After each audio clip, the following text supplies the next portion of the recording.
Okay, I'll call the meeting back to order to reconvene in open session. Welcome everyone to the Amery School Board meeting. We'll start out tonight with the spotlight on education.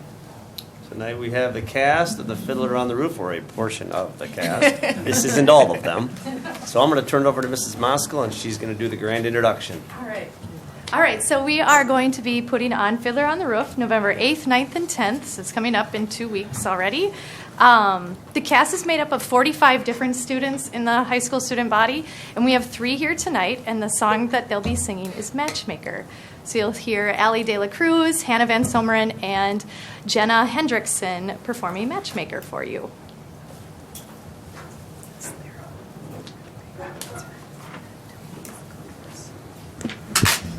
I'm gonna so I missed you. Not your bad.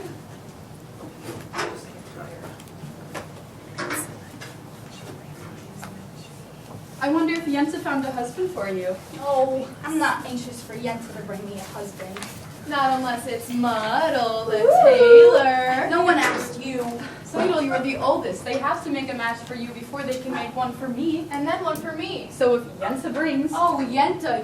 Well, somebody has to arrange the matches. Young people can't decide these things for themselves. I hope she brings someone wonderful, someone interesting, and voila, an important.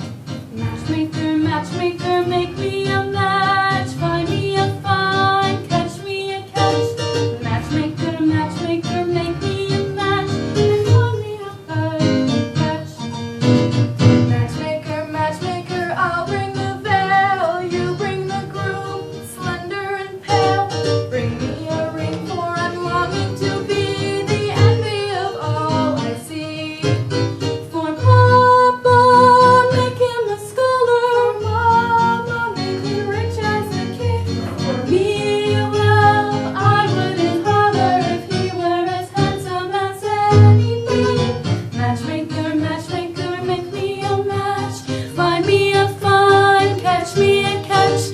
Night after night in the dark I'm alone, so find me a match of my own. Since when are you so interested in a match, Hava? I thought you had your eye on your books. And you've had your eye on the rabbi's son. Well, why not? We only have one rabbi and he only has one son. Why shouldn't I want the best? Because you're the daughter of a poor milkman. So whatever Yenta brings, you'll take, right? Of course, right. Huddle, oh huddle, have I got a match for you? He's handsome, he's young, alright, he's 62, but he's a nice man, a good catch. True, true. I promise you'll be happy, and even if you're not, there's more to life than that. Don't ask me what. Hava, I found him, won't you be a lucky bride? He's handsome, he's tall, that is from side to side, but he's a nice man, a good catch, right? Right. You heard he has a temper, he'll beat you every night, but only when he's sober, so you're alright. Did you think you'd get a prince? Well, I do the best I can, with no dowry, no money, no family background. Be glad you've got a man. Matchmaker, matchmaker, you know that I'm still very young. Please take your time. Up to this minute I misunderstood that I could get stuck for good. Dear Yenta, see that he's gentle. Remember you were also a bride. It's not that I'm sentimental, it's just that I'm terrified. Matchmaker, matchmaker, no plans. I'm in no rush, maybe I've learned. Playing with matches, a girl can get burned. So bring me no ring, groom me no groom, find me no find, catch me no catch, unless he's a matchless match.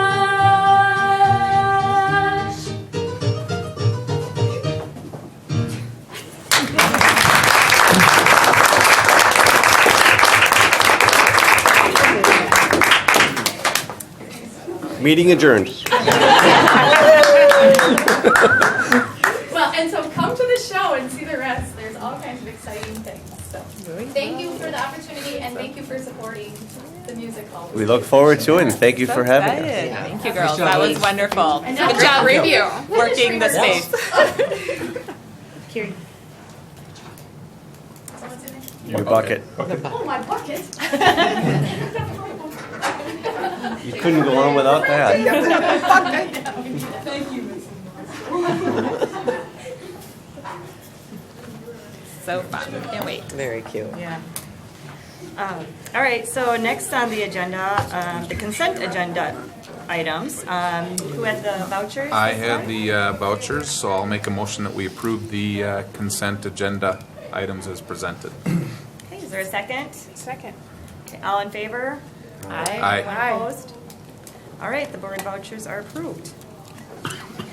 Is anyone listed for community comments? All right, moving on to administrative department reports. Okay. Busy month at the high school in October. Want to start off by talking about the fact that we had a number of kids qualify for the state tournament and competition. In tennis, we had 4 girls qualify for state. Number 1 singles Drew Meyer, number 2 singles Chelsea Whitley, and our number 1 doubles team of Autumn Rivard and Hannah Bottleson competed a few weeks ago. Wait a second, you said Chelsea Whitley. How did that happen? He wrote it in the report as Chelsea. So he wrote his own mistake. Wow! I can play at about a junior high level. If you watch the That's impressive. Sophia, we apologize. Cross country this past weekend, Lydia Munson and Andrew Carlson qualified for the state cross country meet. Lydia placed 9th at sectionals. Andrew was 2nd. They'll run this weekend at Wisconsin Rapids on Saturday. We had our financial aid night on October 10th. We had 55 individuals attended with their parents that night. This is primarily for seniors every year. Really good opportunity to find out about financial aid for college. Amery Hospital and Clinic did a healthcare discovery day on October 2nd. We sent students over on 3 different bus shuttles and went through their open house at the hospital. 60 students in all attended, learned about different health career options. It was a great event. We look forward to going in the future. We also had our seniors participate in Federal Student ID Creation Day.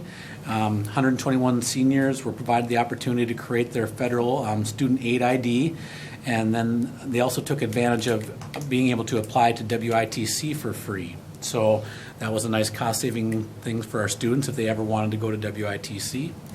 We had parent-teacher conferences on October 10th. We had a 55% attendance participation rate at the high school, which is on par with where we've been the last couple of years since we moved to our academic and career planning.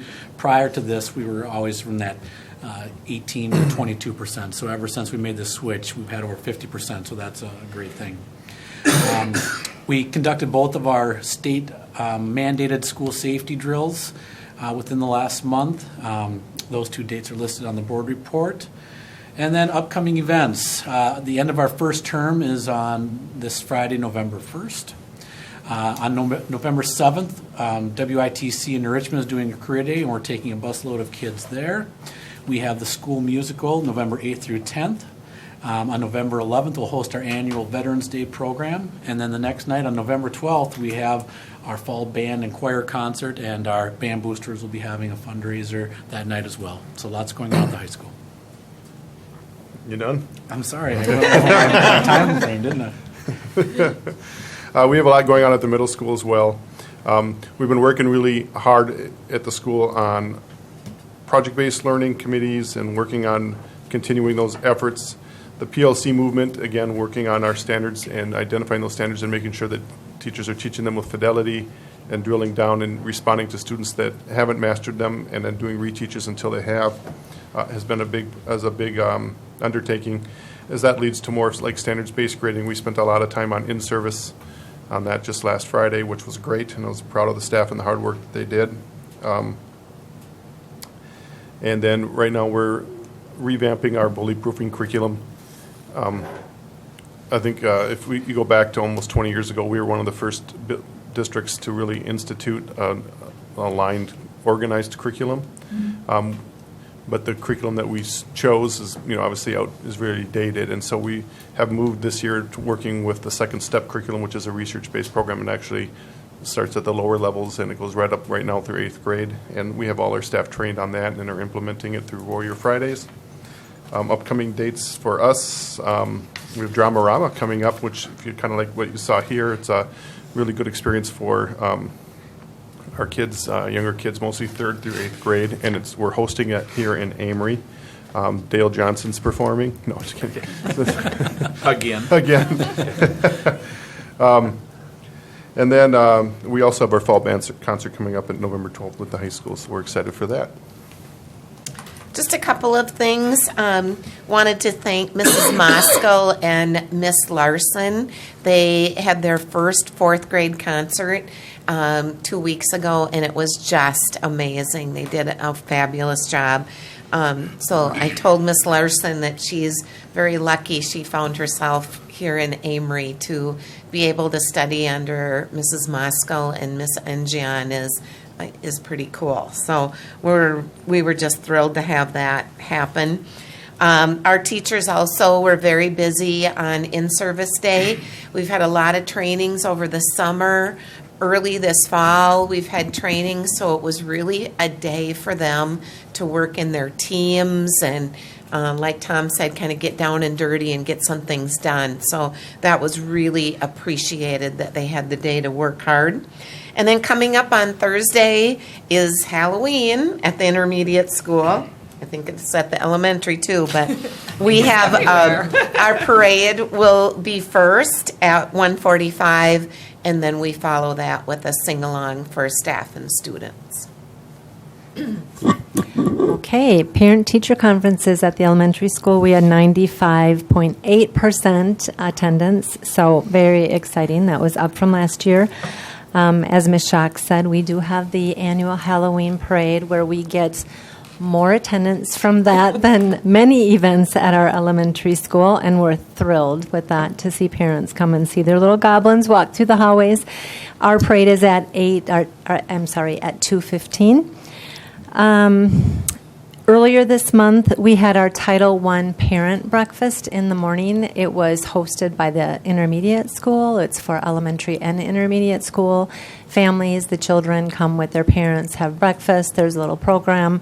But basically, it's one of the requirements of the Title I with the federal grant that we do host different parent events. And so typically we do two, one at the intermediate school in the fall, and then this spring we'll do one at the elementary school. Our students finally got to finish. We finished the rotation of the pumpkin patch today. They did get to go after we canceled two times because of weather. So they were excited about that. Our second graders are supporting a kindness campaign this year, and what they are doing at this point in time is they are doing Socktober, which they are collecting socks. I don't know if you're familiar with Kid President.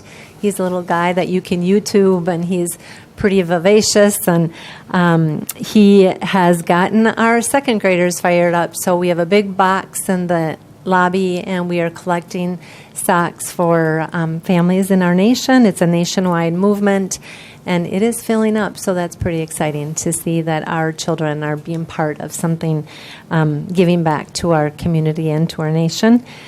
Our Hansen fundraiser just ended. It was our largest profit ever. Money is still coming in, so I will report on that next month. But the fundraiser is really our biggie for the year, and we are able to do many, many fabulous things with that. Our parents as partners help direct how that money is spent, and the latest and greatest movement is our two shelters that are sun shelters that are going up, one on the main playground and one on the 4K playground. So we're excited about that and the work that our parents as partners do for our elementary school. So I want to thank them because they really do a lot to support our students. The October in-service day, as mentioned, we all focused on the big three, PBIS, PLCs, and help me guys, trauma-sensitive schools.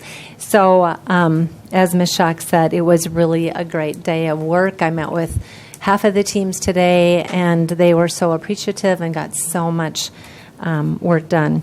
And last but not least, our safety drill, which is our Alice drill, is scheduled for November 6th. It's just a practice for our students. We don't go into the big, we don't bring the fire department in and stuff like that, but we do keep it pretty low key, but we get into position in our school, and we just try to soft touch it with the kids, because at, between 3 and 8 years old, we don't need to scare them, but it is a required drill. So we will be doing that on November 6th, and then I will include that in my board report as required by law, right, Josh? Yes, ma'am. Josh tells us what to do with that, so thank you, Josh. Just one quick question. When is your Socktober drive ending? October 31st. Oh, on Halloween. Okay. On Halloween. Just a couple quick updates from Pupil Services World. Coinciding with parent conferences, we had our Child Development Days, which is the district's child find effort. That was October 10th from 1 to 7:30. 46 children between 2.5 and 3.5 were screened. And we collaborated with Birth to 3 Polk County program in just kind of coordinating. Representative was there. And this was really successful. We had about 10 more screenings than we did in years past. And just like to thank Teresa Haynes, who does a lot of work setting that up, doing a lot of communication with our office staff, as well as some very dedicated paraeducators that year after year help to make this happen. Terry Cran, Kelly Gruby, Carrie Kulzer, so thank you for that. Also coinciding with parent conferences were the dynamic learning maps assessment results. This is just a very small group of students, but it's important to remain accountable to the assessments that those students are taking. Dynamic learning maps is just for those with the most profound intellectual disabilities in our school district. Our special educators do take the time to individually meet with parents and look over those results. As like any assessment, it's not just something you can pick up, and it's helpful to have someone talk you through those results. So thanks to our SPED staff for doing that. Coming up here in the near future, we also have Keys to Success training, which is a conference sponsored through the Wisconsin Statewide Parent Educator Initiative. It's been around the past 3 years. We have staff attend there in the past. This year, the keynote speaker is, the topic is how to support children with anxiety. It's Anita Visek, who is a psychotherapist with Mayo Clinic Health System. So every year, or the last couple of years at least that I've been here in Amery, we've always had a group, and if we don't get signed up, there's someone who calls and they say, you always have a group that come to this training. And lo and behold, every year, even though it's on a Saturday, for 6.5 hours, staff come to this training, and we always have a group from the school district of Amery, which is a really great thing to see people giving up a Saturday to learn more about how they can support kids. So that's all. Okay, the next report would be the summer school report by Mrs. Shogren.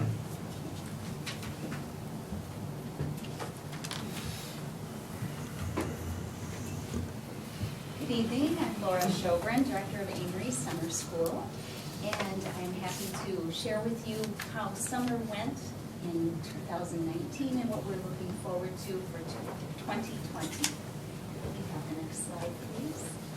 So if we take a look at the growth of Amery Summer School, thank you, over the last few years, we see by leaps and bounds how many more minutes of instruction we've been able to provide for Amery students. So we're talking in the millions, so that's pretty exciting. We stayed quite comparable between last year in 2018 to 2019.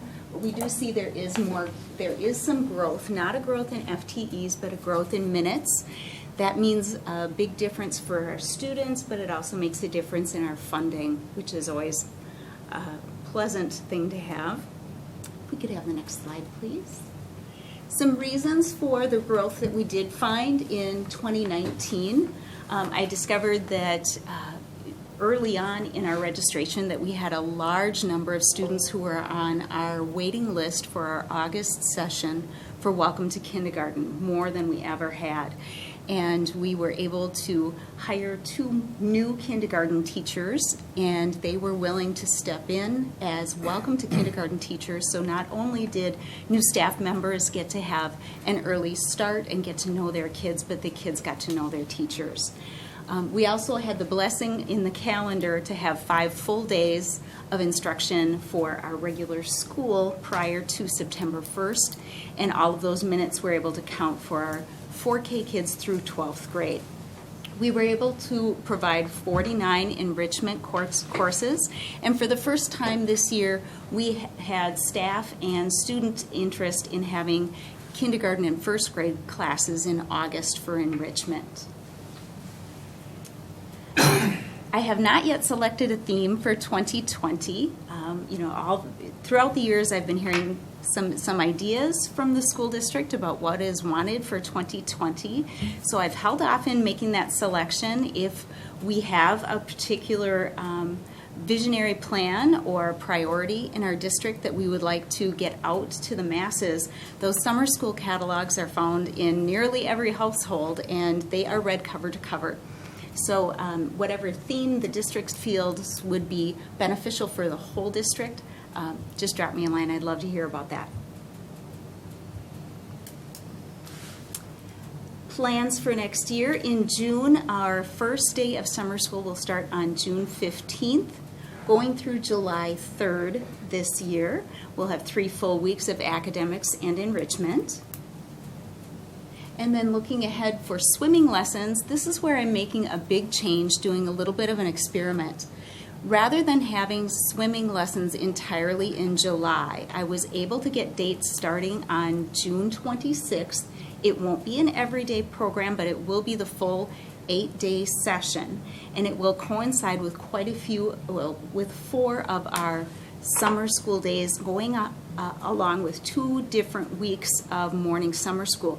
These will be in the afternoon rather than in the morning. And so students could have programming from 8 o'clock in the morning till after 2:30, since that won't include our travel time. So they'd be returning back to Amery at about 3 o'clock. Swimming lesson session 2, instead of being in July, is going to coincide with both of our weeks of summer school in August. So I'm looking ahead thinking that families are going to be very interested in having their children enrolled, since it would encompass the entire day. Looking ahead to August, we will be offering Welcome to 4K, Welcome to K. Those are very popular in August since it's just before the beginning of school.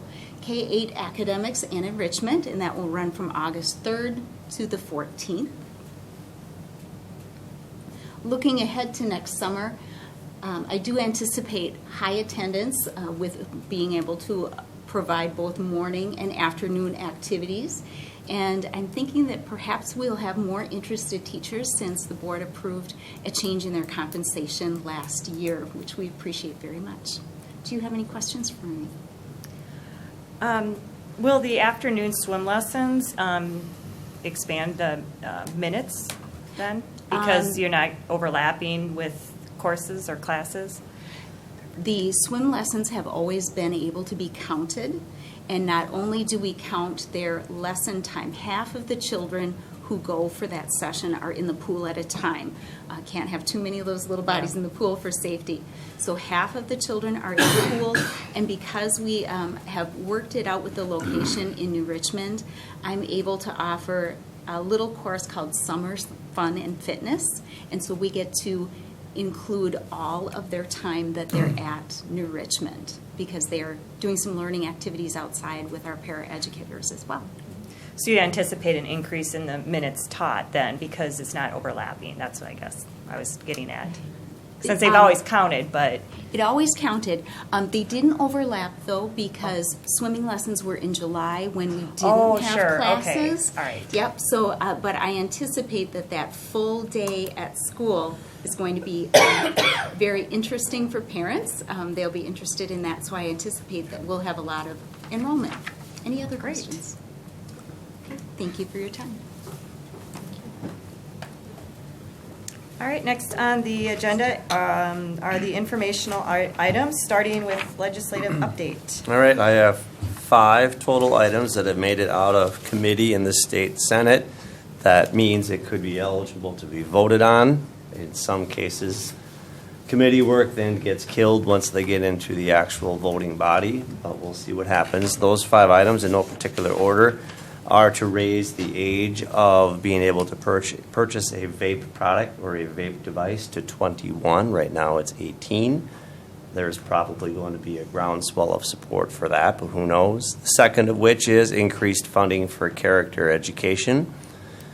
The third item is to make licensure in the area of special ed easier. Whenever we post a special ed position here, our candidate pool is very shallow. So it really is a difficult position to fill no matter what it is and what time of year it is. Changing the timing for equalized aid. I know that would please Andy and I a great deal, but they're not calling Amery typically with those questions. But changing it so it matches up with an actual budget cycle, because it does not match a budget cycle, which leads us to an item later in the agenda. And lastly, counting all of your 4-year-olds as a full aided person, as in we have all day 4K here, but it doesn't count as the rest of our students get counted. There are districts all over the place that are popping up with all day 4K options because they know full well that's an aidable kid, if you will, and it's money in the bank. But right now it's not the same as if they're a first grader or a second grader or a third grader. But here, that would be great for us if they did that, but they haven't done it quite yet. So those are all items that could become legislation at some point in time. Questions for me? Okay. All right, moving on to district and building goals. Okay, you'll see here on the screen we have 5 reports from across the room and my own. I'll sort of lead off here with the mission of the district, which is to innovate, lead, and succeed. The mission of the school district of Amery is to foster academic excellence, lifelong learning, and citizenship. And towards that end, this district has 3 rather sizable initiatives. That will likely always be 3 of our initiatives, if not the only 3. PLC, PBIS, and TSS. There are a lot of acronyms in education. You could dismiss many of them. You won't need to dismiss these 3 because we are going to be focused on these for a long time. Professional learning community work, we've been doing that for about 4 or 5 years in formal fashion. And actually, if the truth be told, bits and pieces of it for well past a decade. PBIS, we've also been doing in the district for quite some time, upwards of a decade. And that is positive behavior and intervention systems and all of the programs that fit into that title. And rather new to the scene is TSS, Trauma Sensitive Schools, which in essence helps our staff have the ability to see kids and their learning through a trauma sensitive lens, because we have kids that have trauma in their world. And you wouldn't know it just by taking a look at them, but there are kids that are cut from that mold or are experiencing each and every day that they come into school. So those are the district goals. The remainder of the goals that you're going to see here are SMART goals. And if you're not familiar with a SMART goal, it's specific, measurable, attainable, relevant, and time-bound. So what you see here sort of fits into that category. So I'm going to turn it over to the high school for our beginning of our goals presentation. All right, so both of our goals are related to overall academic achievement. And by getting there, we need to have some areas of improvement. So goal number 1 for us by the end of the 2019-2020 school year, have a reduction in discipline referrals by 10% from our previous school year. Our staff is spending a lot of time talking about PBIS Tier 1 interventions and looking at consistencies and behaviors from classroom to classroom. My staff is doing a really good job of working together in a collaborative fashion to come up with some consistencies. And then the second thing, also based off a big district initiative with attendance, by the end of 2019-2020, we want to see a decrease in our chronic absenteeism rate by 4% from the previous school year. There's a direct link between students being in the classroom and having success academically. So both very easy to measure and we hope attainable goals. All right, at the middle school, we have two different goals that we set at a data retreat. We took our team up to a data retreat hosted up at CISA, drilled into our data, and really took a look at concerns and things initiatives that we needed to get started and things we needed to hit. And the first goal was that by the end of the 2023 school year, so we set a 5-year goal, was to increase the total number of students in grades 6 through 8 who earned proficient or advanced on the Ford exam from 53 to 71 and from 51.9 to 69.9 in math. So in language for this current year, we set incremental goals that we need to meet each year. We want to increase to 60.3% in language arts and 59.1% proficient in math. Now, to give you an example of what happened, about 6 years ago, the state restructured when we moved off the WKCE, how schools were evaluated, and probably getting into a presentation that's coming up next month, but we went in from like roughly 75 to 85% of kids in Amery that were proficient advanced, and the state cut the bar and made the bar so difficult it basically cut everyone's numbers statewide in half. And so we were, right now in Amery, most of us are hovering probably around 40 to 60% proficiency across the board. So our goal is to continue to increase that and try to get the numbers up to close to where they were before, and even after the cut, and was made much more difficult to get back to that. And so we're really pleased because right now we're still performing 20 to 25% above the state average, but we want to continue to try to get to high levels of achievement. The second goal that we had was for special ed. And basically, one of the ways the state measures your academic achievement is not just on how well your kids perform as a group, but also how well they grow from where you got them from. And also, do you have gaps between students and desegregated groups? And one area that we found that we did have some gaps in were how well our special ed kids were performing to the regular ed peers, and is the gap getting bigger or smaller? And so we want to lower that gap. So our goal is that by the end of the 2023 school year, we're going to close the gap in ELA and math to 50% for students with disabilities. To do that, we significantly trained some staff on the importance of inclusion and differentiation of instruction. And one of the things we found is that if a student was in a pull-out class and not receiving some of the instruction maybe with their peers, that not one of them was proficient. Not that they weren't getting great effort from those teachers, but it's hard to replicate what's going on with that subject level expert. So we pretty much ended majority of that except for the really few that have to have that service. And we took those teachers that were doing pull-out classes and put them in the room with the core teachers as a co-teaching and extra instruction in that area. And already we saw an 8-point growth from 1 year just doing that and then training staff on the importance of it. So it was tremendous. And I want to commend Jess Smith and all my special ed staff for their hard work, and my staff working with them as well. A lot of things that we're doing that are objectives below that you don't see. Again, to get there, to meet these goals, we're trying to implement PBIS with fidelity across the board. I talked about the professional development on differentiation and inclusion of special needs. We're really hitting the PLC process so that we've identified those standards. We've created quality common formative assessments, and we're developing quality interventions to make sure that all students succeed at high levels. Training and trauma-informed care, best practices across that to meet the needs of all kids. Increase student engagement with project-based learning. And we've done a big effort to continue to push kids onto the growth mindset model. And basically taking a look at that, spending a lot of times goal setting and talking about the importance of trying to get students to take more ownership in their education and having buy-in with that. And that's a lot of work and a lot of great programs, but we're seeing pretty good efforts, and we hopefully we'll come back next year and show you that we've even improved more, I'm hoping. Okay, the intermediate school at the same data retreat that Tom was just talking about, we actually set a 3-year goal.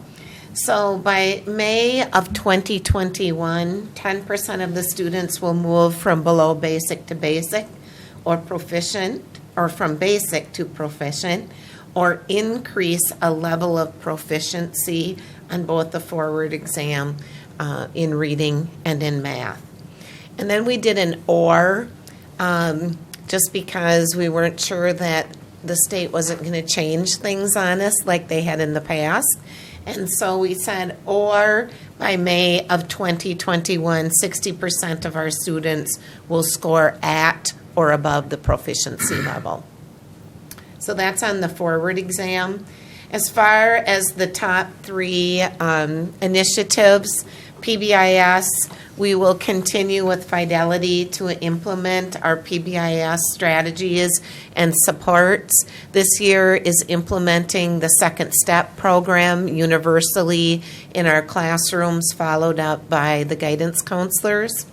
PLC, support time for professional learning communities to meet during the school hours.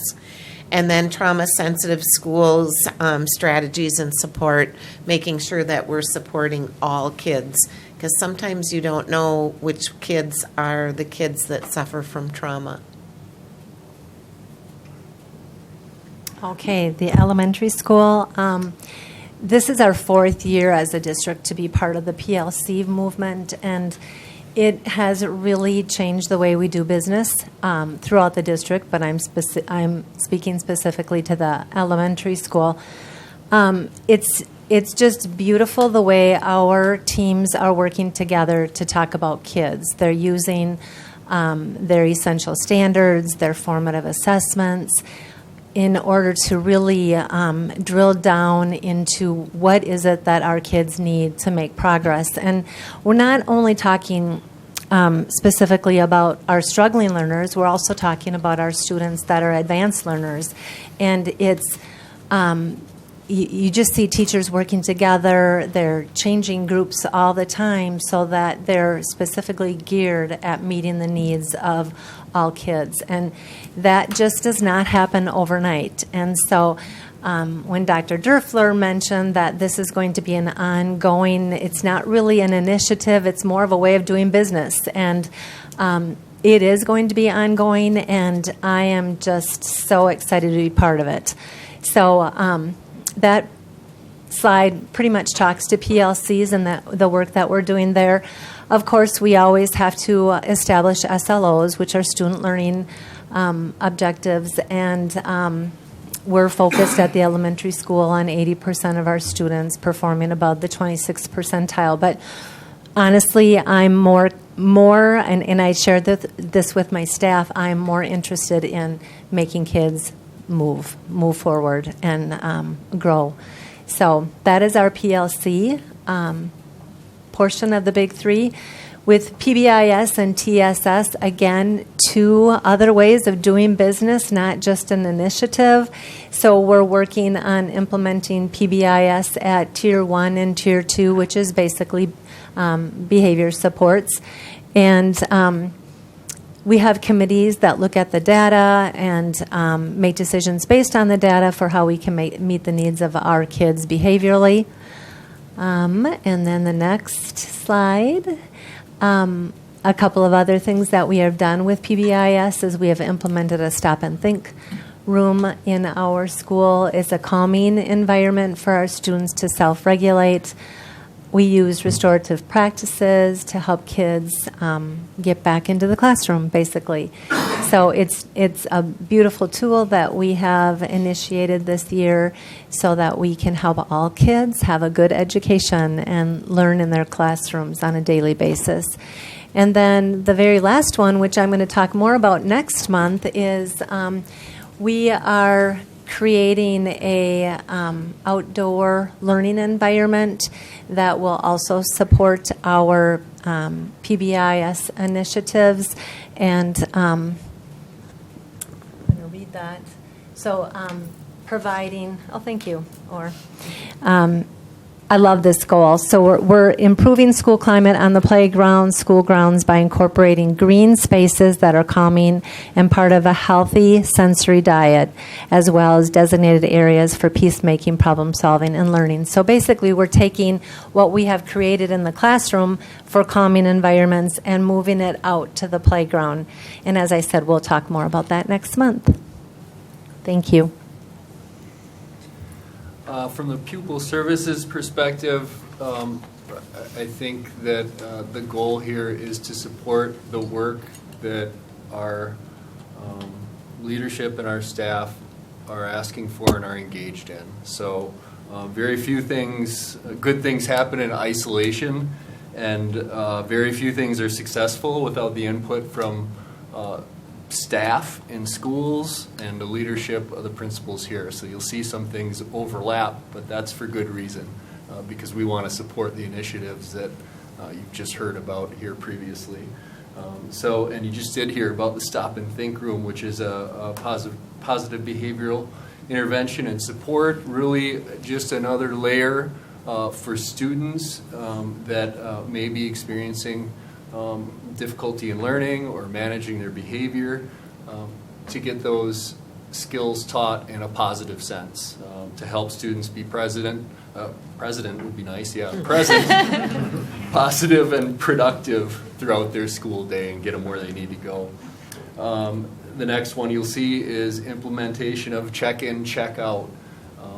You've heard a lot about that over the past year or so. This is just to continue that process, really make sure that it is ingrained and support our staff in using that intervention, which is very evidence-based, and I'm really happy to see more conversations around not just the intervention itself, but who is the best staff person that can connect with this child to maybe turn things around or have a positive influence, and that's really really pleasing to see and hear that conversation. The next ones, let's see. We have co-teaching. Tom talked a little bit about that supported teaching role and really trying to make sure that all our students, to the most extent possible, are included in that core curriculum. That means that we need to increase co-teaching in the school district of Amery. And this goal just addresses that, and starting with an area of math. Right now we do have some supported teaching happening in that. Getting to true co-teach, that just means building those relationships that you just heard about and Tom had mentioned. Finally, 504 plans. Pupil services is not just about providing supports for students in special ed, but for students who may need extra supports or accommodations, who may not be in special education.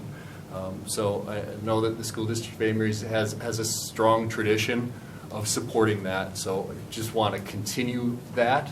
And as a piece to that, we're implementing a data management system, Oasis, which we use for special ed software and tracking, and migrating those plans away from our OneNote and into a secure server that we can do reports from, and then identify and connect case managers for each of those plans. So just really see this as work just continuing forward from the good place that we've been all this while. If you have any questions, let me know, but otherwise those are my goals, or pupil services goals. Thank you. Next on the list is Like a Warrior campaign by Mrs. Hendrickson.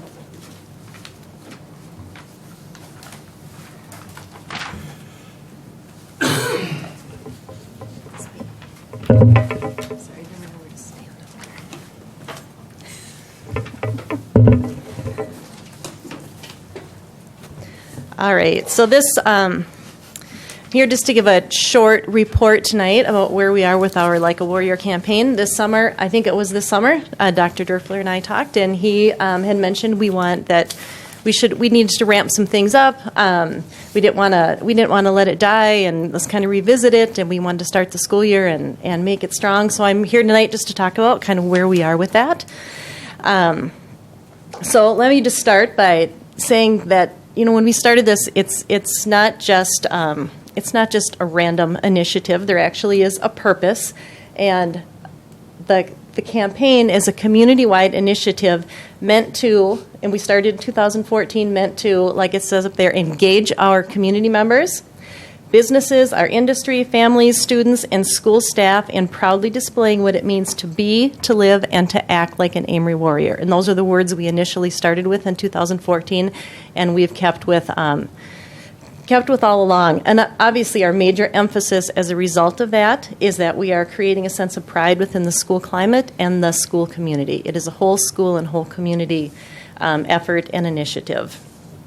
And it is more than just the T-shirts and more than just the banners. Those shirts and banners are intended to strengthen the school and community connection. And why? Based on the National Education Association report in 2016, when schools, families, and communities work together to support learning and to support school pride, students tend to earn higher grades, attend school more regularly, stay in school longer, and enroll in higher level programs. So there is a rhyme and reason to what we're doing, why we want to continue this. So what's new? What are some of the things we've done? We have replaced a number of kind of the battered and weather-beaten banners. In fact, I think there are 16 new banners and signs. We replaced the ones in all the school buildings to brighten them up. We've added some new ones. I think just the other day I dropped off at the Forest Inn. They put up a big sign that says, "Rest like a warrior." The golf course, I don't know if anyone's been out to the golf course. They had 3 flagpoles at the golf course, and they actually called me. One was the American flag, the other was a Wisconsin flag, the third one was an empty flagpole. They were having some arguments at the golf course as to whether it should be a Packer flag or a Viking flag, and decided that they shouldn't go that route. So they called me and said, this needs to be an Amery Warrior flag. And I said, yes, you're right, it does. So anyway, I don't have a picture of that, but it looks really awesome to have an Amery Warrior flag flying out at the golf course, especially since we host golf matches out there. So trying to get some new energy in that way. So new banners, updated banners. The next district newsletter that will be out probably next week has a page in there dedicated that lists all of our Like a Warrior partners, where all of those banners and signs are hanging, as well as kind of explains the same things that are up here, just to anyone who's wondering why we do this and what's the point. So what's next? Where do we go from here? So we've kind of bumped it up in the community a little bit. The next goal is to try to bump it up in the classrooms a little bit more, making some connections with especially our elementary and intermediate school teachers, and getting our kids to once again talk about what does it mean to live like a warrior. Does it mean doing our best every day, keeping a positive attitude, working hard, encouraging others, being kind. Really, it means anything that's positive, and anything kids can use to relate to what it means to be like a warrior. As long as it's positive, we'll take it. So we want to get our kids talking about that again. One thing I would like to do that we've kind of started some planning, I'd like to do 2 videos, actually. One that actually features some of our little ones talking about what it means to live like a warrior. And then I would like to do a second one that maybe features some of our young kids, as well as photos and video of some of our older kids actually doing things, photos and things that we've already gathered and created that show what we already do, to sort of instill that school pride. And video is just a great way to share, in a short amount of time, share a powerful message through a lot of different platforms. So that's kind of the next step in just kind of keeping it alive and moving ahead. So, once again, to quote Dr. Dörfler, where there are strong schools, there is a strong community. You cannot have one without the other. So Sean had written that when we had talked about the Like a Warrior campaign a while, and I copied that and thought we need to keep that and use it because there's a lot of truth in that. So that's our purpose, and we're going to keep moving ahead with that. Any questions? I apologize for not wearing a Like a Warrior shirt. I have about 30 of them to pick from.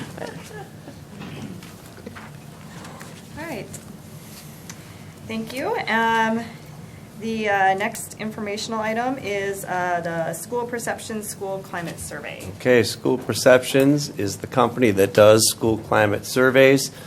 Between November 4th and November 15th, all staff, all shapes and sizes, employee groups, etc., will have a chance to weigh in on school climate-related issues. That would relate to the work that they do, the building that they spend their time in, or the department they're in if it's not a building, such as the bus garage or so forth.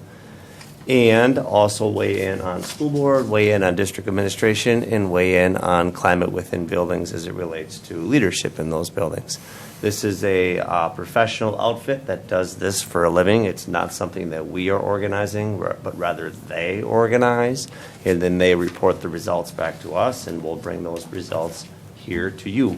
I'm not sure if we'll have it in time for November, or certainly not for November. My hunch is maybe not for December, but definitely for January. So when we have it, we'll bring it and we'll take a look at it. And remember, this was one of your requests of me for us to get a handle on where we were at climate-wise, and there's no better way to do it than to ask. Any questions for me on the school perception, school climate survey?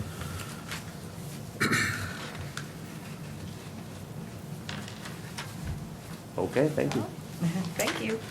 All right.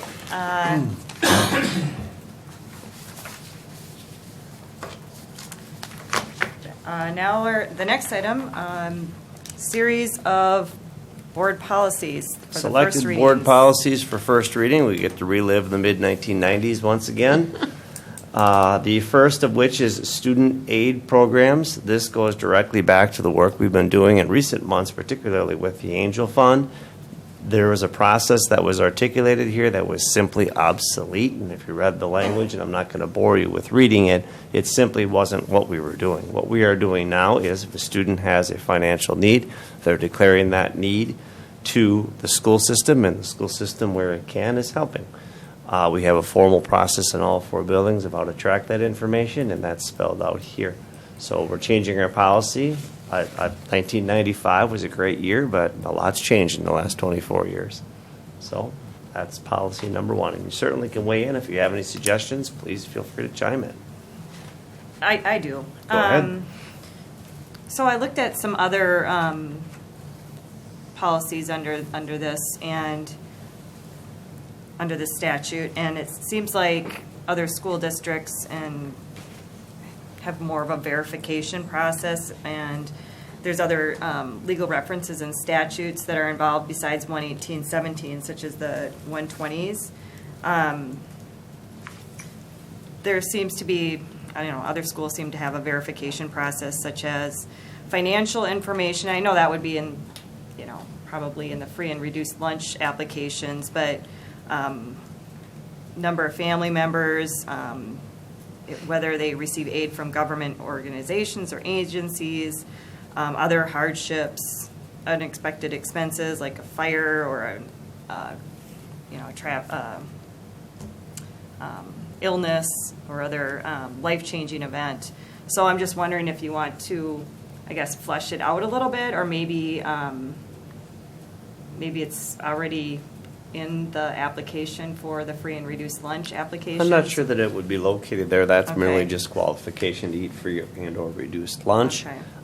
We can write this, author this however we want. It hasn't been visited in 24 years, so if we want to make it more specific, we certainly can. This is written in a very broad way. But It is, certainly yeah. If we want to write something that verifies their need a little more, that's certainly something we could do. The only thing I would caution you on is creating a system that's unsustainable, because sometimes these needs arise rather quickly and they don't qualify along the lines of free and reduced lunch. It's just an emergency, flat out, something big's changed. So we Yeah, wanna and that could be in qualify there for that too, special hardship information. Right. If they don't qualify for free and reduced lunch, but they have a special hardship, like I said, due to an illness or a fire or a financial burden of the parents, I mean, there should be other categories Certainly. to consider, and I guess, I think it almost addresses that in the last sentence of the first paragraph, where it says, the financial need which the administration has recognized as legitimate.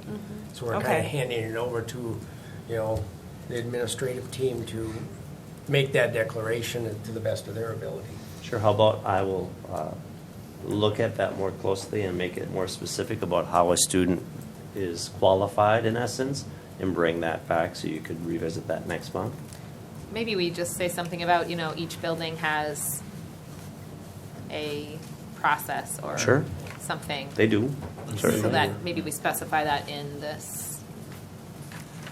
and there's 4 other legal references too that I Go can ahead. email you under That would be section, great. statute, section 120, 6.12, 13, there's two subdivisions of 13, and then the McKinney-Vento homeless assistant ad. That's definitely So I'd something like we to need to have know those about. as referenced. Sounds good.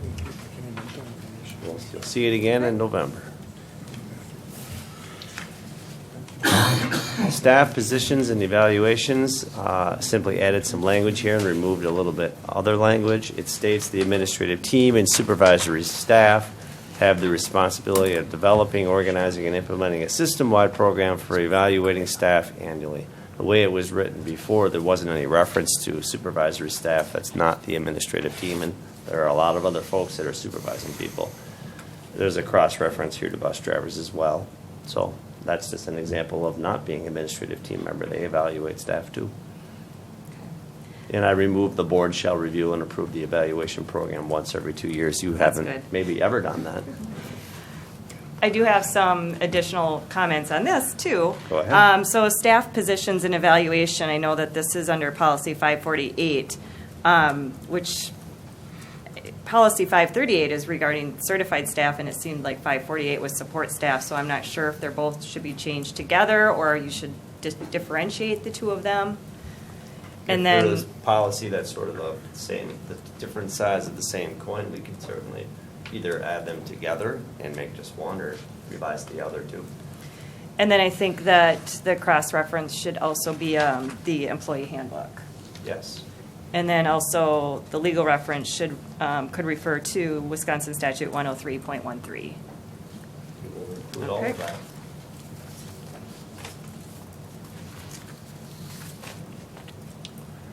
The next policy is about financial reports and statements. And the way I reauthored it was, a member of the Board of Education shall be assigned to review the financial vouchers for the School District of Amery at each monthly board meeting. This designated member of the board shall inform the other members of the board that they have reviewed the vouchers while in open session, which is what you've been doing every month for the longest time. And the way it was written before, the board treasurer shall give financial report at one board meeting. It's just not what you did. And that, again, was written back in 1995, so it's been a while. The next, I think there are 6 total here. News releases, the language there was written in a very old way. We reauthored this by stating that all news releases from the School District of Amery shall be approved and distributed from the district office. News releases shall be distributed to appropriate print, radio, and television media, as well as through social media platforms. We simply want a unified message as to how we feel about said topic. And if we don't have a person designated to do that, we're going to send out mixed messages and just generally confuse everybody. So I changed that, and again, this was December 18th, 1995 was a very popular day for policy writing, apparently. Just like 2019 will be. I guess, hopefully. yes. Well, we're doing every month. Okay. School-sponsored information program. This is continues some of the same language. This one was more about school calendar and parent programs, and basically I wrote that because originally it said school calendars, which include basic school policies and information. We've moved away from that, and will be distributed the first week of school. We've also moved away from a timeline such as that, because if I'm here to tell Tracy we have to for sure have it ready by the first week of school, it always is, but that really puts you under the gun. So we put at the beginning of the school year. That gets you off the hook. The public shall be made aware of the parent programs and student activities through, and there's a variety of ways that people are learning about what's happening around here, print, electronic, and social media being 3 of those. And I believe the next one is the last one, I think. The addition to this policy was the addition of the Raptor check-in system that didn't exist when this was written. It's less than a year old here. So we have a system, and I'm making reference to it, by visitors to school, check in through that system, and that's become commonplace here in the School District of Amery. This is another one I'd like to add Okay, go ahead. some corresponding statutes to, and then there's another, I guess, maybe expand on the visitor section. I didn't see anything regarding like guardian ad litem, social workers, people who come to the school who meet with kids. And that happens pretty frequently. Yeah, it does. And there's a lot of Typically, those statutes. folks are not checking in through the Raptor system. The No. folks that are coming to meet with a kid on such and such, typically not. But however we want to write that, we certainly can change it. Okay. And then other school policies under 860, there are several other statutes that are referenced, and some of them have to do with registered sex offender policies, and there's just a lot. I mean, these school visitor guidelines and policies are usually 3 pages long. I don't want to make it real complicated, but We want to make it what it should be, though. Prohibited visitors, the fact that they must comply with board policies, that I guess if I could. If Not you sure how sent to me do the it. information that Yeah. you had, we would seek to create I'll do that. version that's not what you see on the screen, but not just the revisions that were made on the screen, and to be closer to home, and then you'll get to see it again in November. And if we need to wait and do it in December, we can too. Okay. But we That's want to what I'd make it like to right. do. I didn't have a time to drop my proposed policy. We won't hold that against All right, you. It's thanks. all good. And I think that's it for all the policies. Yep.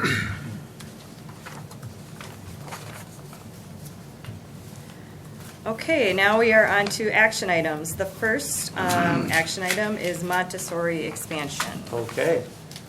Way back in February, March time, we talked to you about potential Montessori expansion, and what we told you is we were going to do 2 things: have a lot more conversation about it, and further, make some visits. And we did both of those things. As recently as about 2 weeks ago, I think it was now, we met with some 25 or so of the Montessori parents. We surveyed all of them and got some response back from them as well. And we asked their feedback about their experience in Montessori. There was a couple of themes that existed there. First, they were all in. They were very pro Montessori. They loved their experience. They were very certain that they wanted to make sure that 3rd grade was treated with integrity, meaning they wanted to keep that plane of development with the 1st, the 2nd, and the 3rd graders in the multi-age environment together, which would have the 3rd graders into the elementary school still. And then they were wondering about what's the end game? When is it going to transition into a more traditional option? And that was a concern of theirs. They wanted to know what point that would be a transition. So our recommendation here this evening from the administrative team is to do what you see on the screen. We have a 4K and a K classroom, 2 classrooms, Mrs. Otto and Mrs. Hill. Our second plane of development is the lower elementary of grades 1, 2, and 3. We have 3 classes we presently do. Mrs. Peters, Mrs. Kronk, and Mrs. Hahn. And then our recommendation moving forward is to have a plane of development that's a 4-5. In theory, the plane of development is technically a 4-5-6. That spills into the elementary or into the middle school, and that would make it would be difficult at best to make all of that work because you're now moving towards subject area teachers as opposed to classroom teachers. So our recommendation is to do grade 4-5, and that would be 1 classroom in 2021 and 2 classrooms in 21-22, and then transition into a more traditional setting in grade 6. So that's our recommendation. I just have a question that's kind of far off in the future, but if when this comes up next year to propose upper elementary 4 and 5, would grades 1 through 3 still remain on the second plane, or would you possibly consider 3, 4, 5 like AIM? To keep the planes of development as they are written, we chose to do a 1, 2, 3 for our recommendation. That's what the research said was best in regards to the multi-age environment. So we did have conversation with those parents and in survey form about the 3, 4, 5. It was pretty clearly stated to us in response that grade 1, 2, 3 is what they were most interested in, with 3 being at the elementary. Okay. And we've got a plan that addresses all of this development, and we're full speed ahead with your approval. So the 4th grade classroom next year would be all 4th graders. Not all 4th graders that are in the Montessori program. Right. I mean, but that classroom would be just fourth graders Correct. because it would be building again. Correct. And then fifth grade would be in addition to that, and then we would transition Or at they would that have point. fourth and fifth that year. Correct. And this helps parents know what's the end game, because that was certainly a question that they had, and they weren't upset about it. I mean, in actuality, their recommendation to us, their hope of us would have been, couldn't you have given us this whole map at the very beginning? We simply didn't know the whole map at the very beginning, and we didn't have the finances to afford the whole thing at the beginning. We didn't know if this would even work in year one, but look where we're at now. It's been very successful. Is there a financial impact to the There district? is. For grade 4, if you choose to expand to that third plane of development, it would be an additional classroom and an additional instructor. In grade 4, if you expand it the year after to grade 5, that would be another instructor. So that would be 2 instructors.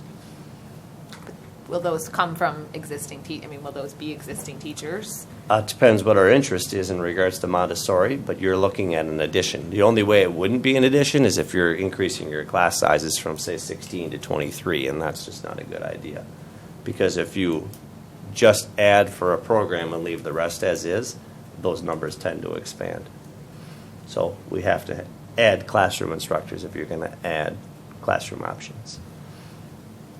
But it would be offered to existing teachers if they wanted to do it, much like it was at Leon. And then the other cost would be the cost of getting the degree, is what we've done at Leon. And the classroom for 4 and 5 would be at the intermediate school? Correct. Yes. And we have space?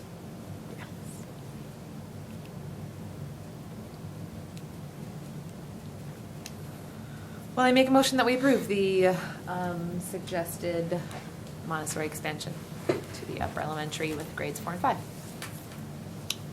Second. Okay, any other discussion?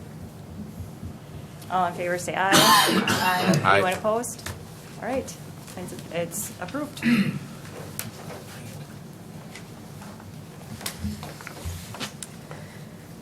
All right, the next action item is the India School iPad donation. We have Greta and Tyler McCarty here this evening. We have sort of two pieces of the pie here, Greta being a school employee and Tyler is connected out at Lake Wapo. And then the third piece of the pie is the Mariah School in India. And are you going to present for us, or how do you want to roll on that? You can, or you... Come on up. It's up to you. You'll do much better than me. We have, Tyler and I have had the opportunity to connect with a school in Guntur, India, specifically through a connection of Tyler and his Coffee Legacy Rigver, and a high school classmate of his, Alan Luke. And when we had some devices in the district that were rolled over because we had new devices, they were old and sitting in a closet. We figured we could find an opportunity for some students in the India School of Mariah. And what we are going to do is donate 30 iPads and about 10 digital cameras to the school in India. Alan Luke is over there right now, and he's going to be bringing some supplies over along with some team of people from the Twin Cities. And we're going to be working with that school to help integrate the iPads into their curriculum, along with creating some English lessons and STEM lessons. And these are some of the classrooms that the students are in. So these are pictures that Alan Luke has taken of the school. And it's a really exciting opportunity, not only for these students to get the opportunity to have some technology in their classroom, but it's a really exciting opportunity for our students here in Amery as well, because we're going to be doing a lot of connecting with their students and learning about their culture and collaborating on some lessons that we do back and forth. So it's providing a great opportunity for them and a great opportunity for our students through this technology that was just sitting in a closet and not being used anymore. So these are the teachers that are at the school. Alan Luke is in the middle there. He's a 1998 grad of Amery. Yep. He does a lot of work over there and has been a great connection for us. So these are going to be the teachers that we're working with and connecting our students through, and hopefully coming up with some really amazing lessons to work on. In the manner by which you weigh in is this is district property that we are donating to somebody else, turning it over in essence, and we're not going to do that without you weighing in. So it's up to you how you want to proceed on that. I'll make a motion that we donate the unused property that we won't use anymore. And the reason that these weren't used anymore is because we had some new technology come in to replace the old technology. We now are on a lease program with our iPads, so they'll be refreshed with, as the new technology comes in, will be refreshed and the old iPads will go back to the company. These were purchased, but they're too old to be updated, and they'd be hard to use along with the new devices. So this is a great opportunity if approved. It's pretty amazing too. This is far and beyond anything these kids will ever have seen. So pretty remarkable to be able to do something like this. And then the fact that Greta said to be able to connect back with the possibility with a couple different classes throughout the Amery district will be pretty amazing. She as an educator should have probably thrown in some acronyms. Yes. Sorry about There's that. still time. Sorry about that. We'll make some up. Yeah. So when we donate the old technology to them, and yet we're using the newer technology, are you connecting through the old technology that we're giving to them, and how long is that going to be compatible, and what kind of issues are they going to have to face to be able to keep that up for them to upgrade? So I'll be working with them on managing their devices and making sure that we're downloading apps that are compatible with older versions. You can download apps into old versions, but they're not always the same as the apps that you download on a new device. So they will be compatible, but all of their apps and things we're going to connect through will all look the same to them, and ours will look slightly different, but all of ours will look the same. So as long as they all have the same version, it works well. We won't have them call Clint. No. Well, actually, on that end of things, Legacy River is going to fund 1 year of a salary for a tech person on that side for them to staff it. So The goal they have for the district over there is to fund teachers that can help teach English better than what they're providing at this point, along with some STEM lessons. And so, his business will be donating a year or more salary based on how things go. And that was a big thing with the integration over there. So they speak the native village language, and then Hindi, and then English, and their English is really spotty because they're only getting it through an English educator over there. They haven't actually heard the fluency of English over here, so it'd be fantastic to be able to connect that classroom piece and stuff. So the hiccup will be timing with some of the live connections. It might be a later piece that we offer, like a 7 p.m. where it's a 7 a.m. there, just to kind of hit those sweet spots. If approved, one of the first projects that we'll do is the online storytime videos that we've started in the past and that you've seen, where we have students and teachers and community members reading books, and they have the visuals of the books behind them. The school India has asked that we send those books to them as well. We make books that we read out loud to them, because just the fluctuation in our voices and all those different pieces that as readers we create excitement over, they have a very monotone way of speaking, and so just to hear our voices as we're reading stories is going to be a huge help to them. I think Keith Keith made a motion. Is there a second? Second. And thank you to the two of you for organizing this. This is fantastic. Yep. You could stay for the rest of the meeting if you want. Yeah, thanks. Our feelings will not be hurt if you leave. We understand. Finance is not. All right, all in favor, say aye. Aye. Aye. Motion approved. Okay, next action item, lot purchase for the CTE Construction Academy. Okay, we are in year 2 of our house building endeavors. We built the house last year. to completion and sold it. We are presently building a house right next to the one that we built last year.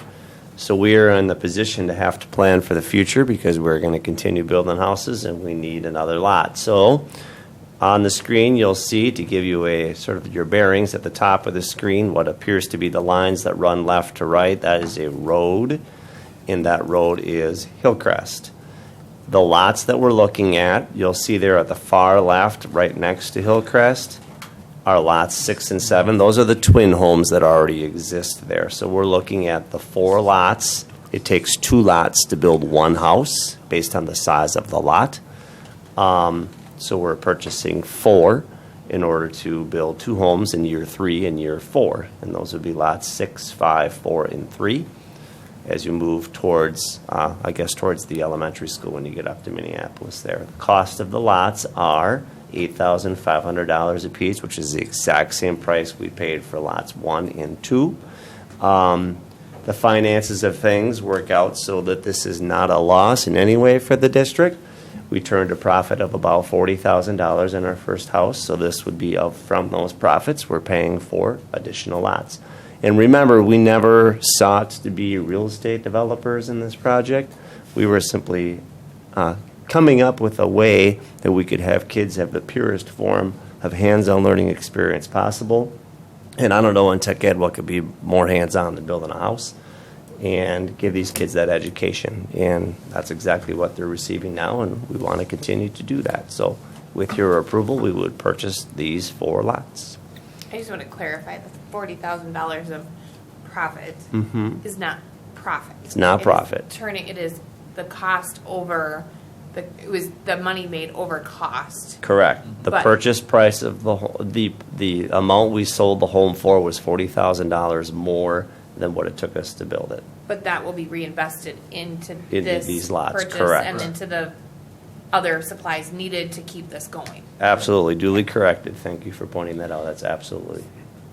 Okay. I would move that we move ahead with the purchase of lot 6, 5, and 4, and 3. 3, 4, 5, and 6. Yes. Either way. However you want to do it. Move ahead with the purchase of the 4 lots on Hillcrest for the CTE Academy. Is there a second? Second. All in favor say aye. Aye. Anyone opposed? All right. Motion to purchase the lots is approved. Next on the list, college now and early credit. Start college now and early college credit program requests. The former youth options. If we didn't need more acronyms, we got them anyway. Here they are. And Josh is going to present the students that are interested in doing this as an option. All right, so I think the big thing is, we're not going to go through the names. We have 5 students who are interested in going into WITC programs. Some of them are CNA programs. And then we have 3 students who are doing the early college credit program. The early college credit program is more of the UW-affiliated courses. The key to all of these, if we offer the program or a similar thing at school, they of course have to do it through us. These are classes that we do not offer. It's kind of getting them a head start on their college career. We're required by state to approve these if we can't meet their wishes, their desires here. And to be honest, it's a really good program for some of our kids that are ready to kind of move on to the next step. So 8 students total are looking to take advantage of it this year. How will we approve the early college credit program and start college now program applicants? Second. Okay. All in favor say aye. Aye. Aye. Anyone opposed? All right. The credit programs are approved. Just a question about the early college credit program. Are those courses offered all at a college campus? Online. Oh, okay, mostly online. Yeah. We have had students go to the campus at River Falls in the past. This year, it looks like we have the students going to WITC will physically be going there, but the other ones, we do actually have one that's going to be at what's now called UW Eau Claire at Barron County. So they'll be driving themselves, and then the other 2 are online.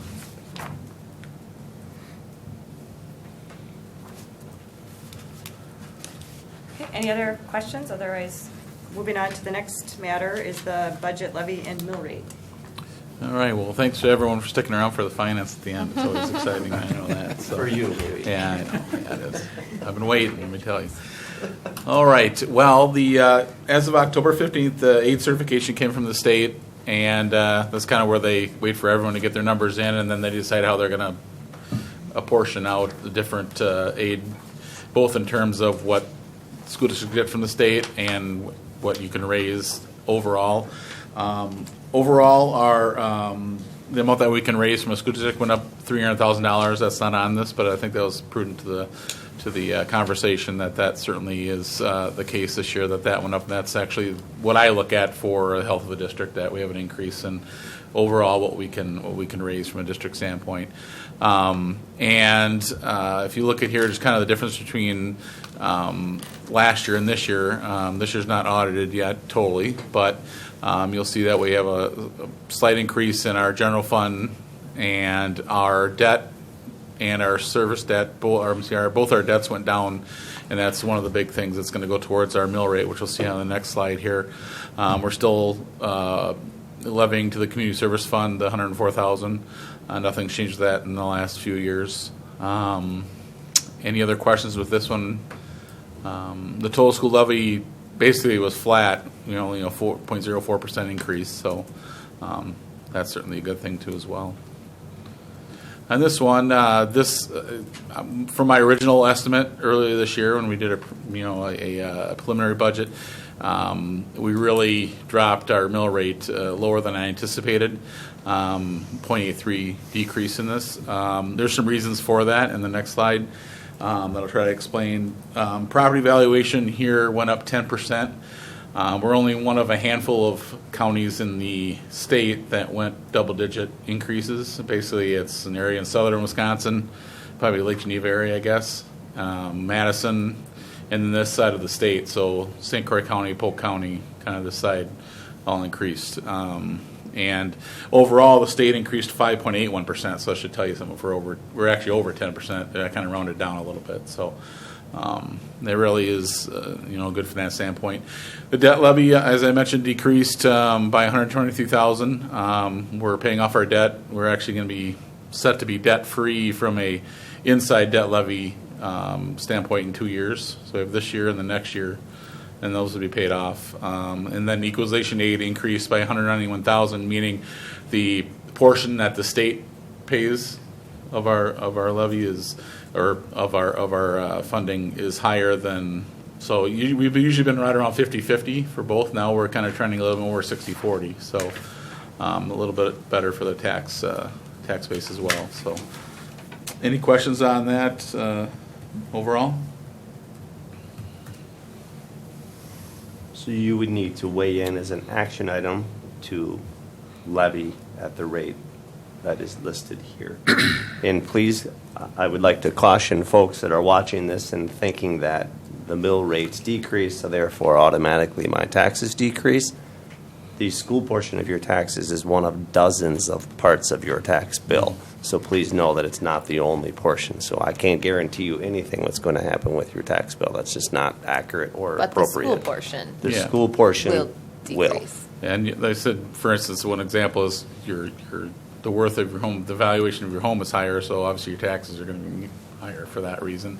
So really kind of a perfect storm is contradicting each other a little bit. So a lot of people are going to not see a whole lot of change. Some will see marginal. It just depends on your situation. So, and kind of the way I try to explain is that if you have an average house worth in the district, you're going to stay the same. If you're higher, if it goes higher, you're going to pay proportionally more, and same with lower. So that's kind of. So I need to make a motion, or we need to make a motion Yes. to approve the 8.93 mill rate, correct? Mm-hmm. Okay, so moved. Well done. Second. All in favor, say aye. Aye. Aye. Opposed? Right. Motion's approved. The next item is the short-term borrowing approval. And this is just we do this every year. It's to you approve us to borrow through our lean times for cash flow purposes throughout the year. It's $2 million again that we can draw upon. from my fiscal standpoint, we're always trying to pay that back as quickly as possible, obviously to mitigate any interest that we earn on that. And that's something I watch on a daily basis, not a weekly. So that's certainly something that needs to be watched. And that's really the background of it, so pretty straightforward. And please remember, the notion for needing to short-term borrow is because the cash flow from the state does not match when your bills are due. Those are two different timelines that don't line up, which is one of the reasons the state Senate is looking at trying to change that, which would be helpful for people such as Andy to do his job. Depending on the Because it district. I mean, it some doesn't people, work they out won't so like well. it to be spread out in equal payments. It just, everyone's situation's different when you have, when you have your slow months and when you don't. But that's not always the same for every district, so definitely. I move to accept the resolution for the short-term borrowing not to exceed $2 million. Is there a second? Second. Okay, all in favor say aye. Aye. Aye. Anyone opposed? All right, motion for short-term borrowing is approved. Okay, the last item, oh no, second to last item, are the second readings of the board policies. Okay. I'm not sure if we want to just take this out as a whole or. Not much was changed since we met last. The first is the 4th and 8th grade policy. Nothing was changed there. There was verbiage change in change to standardized tests because it did say WKCE, which is very old now. We don't do that, haven't for a long time. So that didn't change. The next policy that you see there that we took a look at last month was testing programs. Cleaned up the language. It was simply making reference to 3rd grade in isolation while we have testing throughout the district, and also talked about the EEN students and how you proceed with that. They are obligated to take these tests just like everybody else and follow the IEP and so forth with accommodations and modifications, so nothing changed there. Same is true of English learners.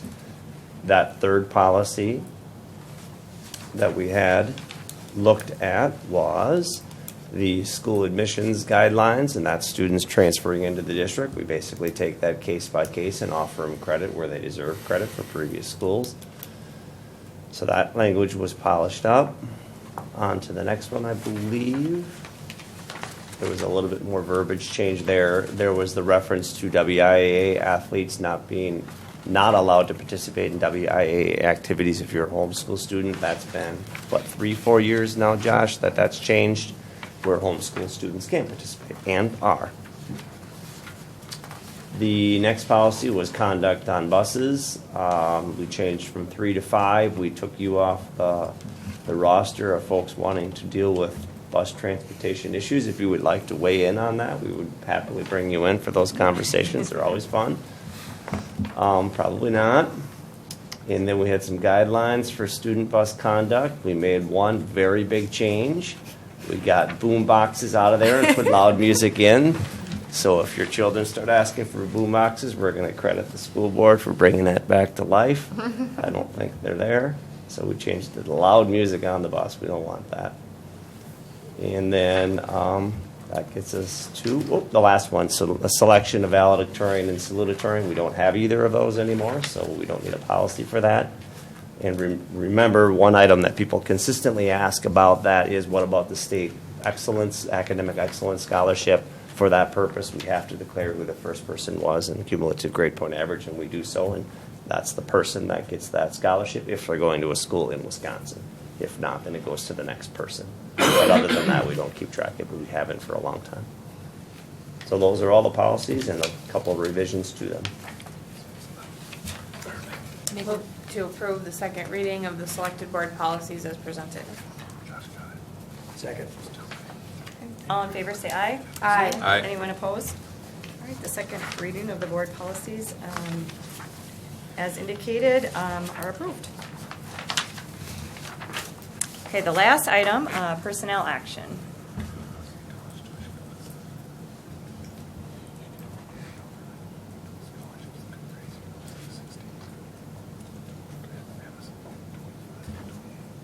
Okay, we reviewed this earlier in a closed session, but we did not make a motion or vote to approve the new employees or resignations. So is there any discussion or questions? Otherwise, is there a motion to approve? I'll the make a motion. employees. Oops. Go ahead. I'll make a motion, we approve the personnel action items as presented. Second. All in favor, say aye. Aye. Anyone opposed? All right, personnel actions are approved. Okay, well, I believe that is it for the board meeting. We don't need to go back into a closed session, so I will take a motion to adjourn. So moved. Is there a second? Okay. Roll call, Aaron? Yes. Shar? Yes. Dale? Yes. Keith? Yep. I guess. All right. The school board meeting is adjourned.